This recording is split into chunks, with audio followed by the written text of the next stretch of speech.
Live from Fargo and serving you on TV, online, and on the go. This is Valley News Live at 6.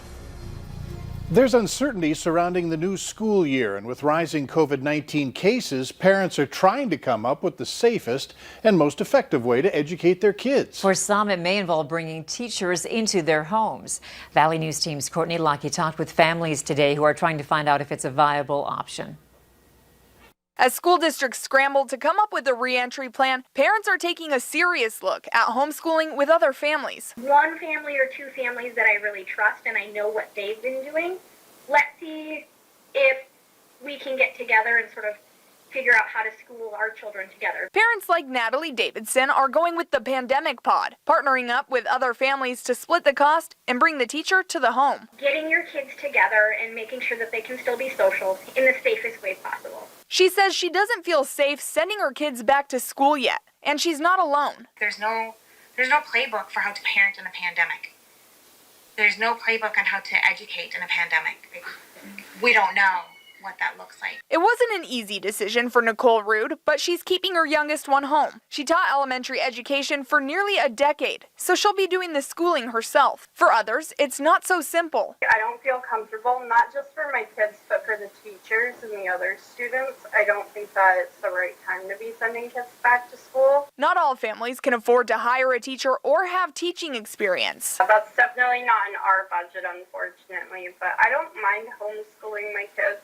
It's challenging, to say the least. My daughter is autistic. It seems like it's hard to hold the schedule the same. It seems like too many daily distractions hopping away.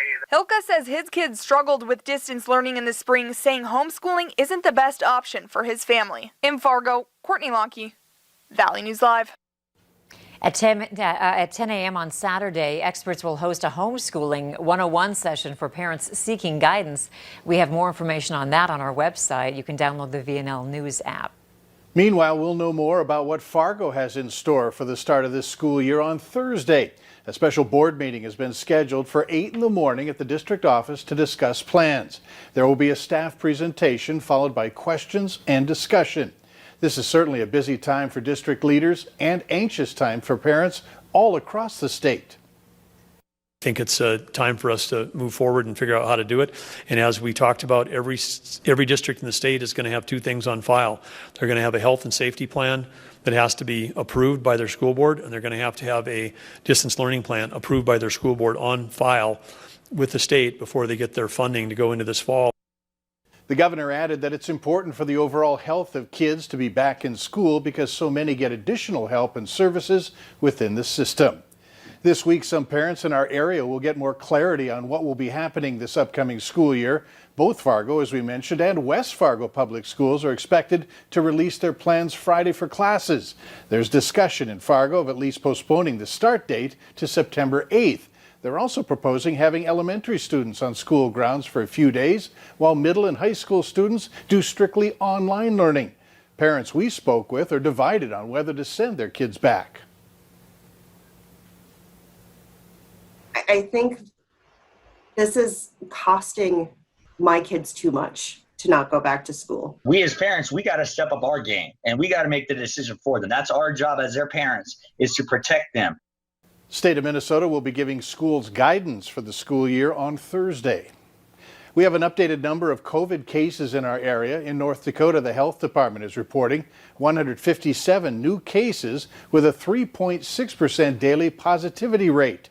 In Minnesota, the health department is reporting 480 new cases. To get a full breakdown on the number of deaths, please go to our website at valleynewslive.com. Health officials in Washington, D.C. have placed North Dakota on a list of high-risk coronavirus states. This means that anyone from the state on non-essential travel to the nation's capital must self-quarantine for 14 days once they arrive. D.C.'s definition of essential travel includes government functions, but not tourism.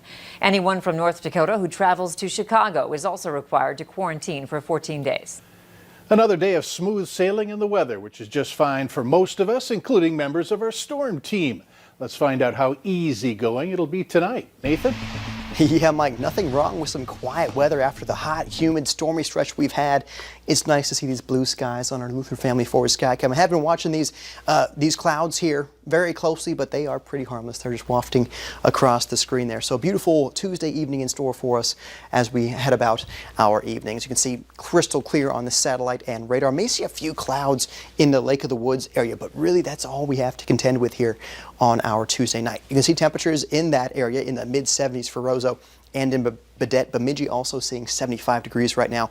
82 right now in Fargo, 81 in Grand Forks, also 81 in Jamestown as the warmer spots. But you can see the humidity is not all that bad tonight, so it's going to be a pleasant night to spend some time outdoors with those clear skies continuing. Temperatures falling into the mid-60s, eventually lower 60s there by the 2 o'clock hour. Light winds for us this evening, and in Grand Forks expecting things to be pretty much exactly the same. Clear skies for us with those temperatures in the 60-degree range by the 2 o'clock hour. Now, of course, coming up in a couple minutes, I'll let you know how long this quiet weather hangs around, and we'll break it down for you. Let's enjoy it while we have it. That's right. Thanks. The Barnes County Sheriff's Office needs your help finding an inmate who's been missing since yesterday. Tyler Delmore was on a work release and left the jail around 10 a.m. He was supposed to come back at 10 p.m. but did not. If you have any information, please call the Sheriff's Office at 845-8530. And an inmate we told you about yesterday is back in jail. The Barnes County Sheriff's Office says Del Eagle is back in custody after he left a work release on Friday and didn't return. An airman is accused of illegally buying a gun that led to the death of 2 other airmen at the Grand Forks Air Force Base. Authorities say Daisha Hurd bought a gun for Juan Carlos Torres on May 5th. Torres used it to kill Natasha Apashian and himself on June 1st.